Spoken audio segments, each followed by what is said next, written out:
To introduce special relativity, we need to first of all concentrate on what we mean by relativity with the more traditional form of it, known as Newtonian relativity or Galilean invariance. And this relativity, it sounds lots of confusing words, but it's actually quite simple. It's just the idea of when you're observing something, then you have a perspective on it, and that's known as your frame of reference that you take measurements. And the idea of relativity is, well, if you're watching something taking place in a different frame of reference, then which is moving relative to you, will you see any difference and so on. But first of all, the idea of Galilean invariance is the idea that if something is going at a constant speed, that they should observe the same laws of physics, i.e. there's no experiment you can do which can identify whether you're moving or not. Now obviously if you can see outside the window, then that would identify, but the idea is if you're under decks and couldn't actually look and see, a lot of this early work was based in ships, because at that time that's how we were exploring the world, and we were interested in the ideas of timing, for instance, in particular, to work out where you were in the world.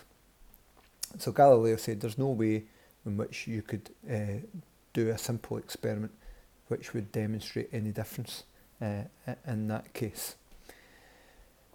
If we take that idea forward then and start to look at his laws of motion, right, then what they're saying basically is that time and space are absolute, i.e. distances and times are the same regardless of which frame of reference that you're in.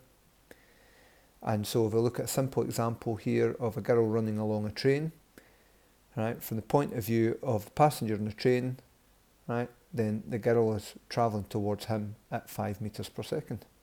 The fact that the train is moving at 20 metres per second is irrelevant.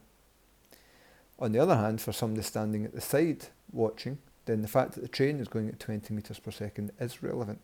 And we can do simple vector addition to say, well, the train's going at 20, the girl's going at 5, so the relative velocity is 25 metres per second from somebody standing at the side. So all motion is relative to a frame of reference. Right? The passenger in the train has one frame of reference, and man on the track has, on the track side has another.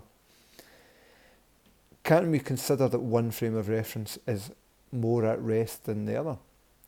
And probably traditionally we'd think the Earth is a stationary frame of reference, but it's not. The Earth is rotating. The Earth is moving around the Sun. Our Sun is moving around the centre of a galaxy. Our galaxy is moving, and so on. Is there some kind of universal, absolute frame of reference to which all motion could be referred to? And this had been debated for a long time through the Middle Ages. And that was a kind of field that Einstein was coming into when he was developing his special relativity.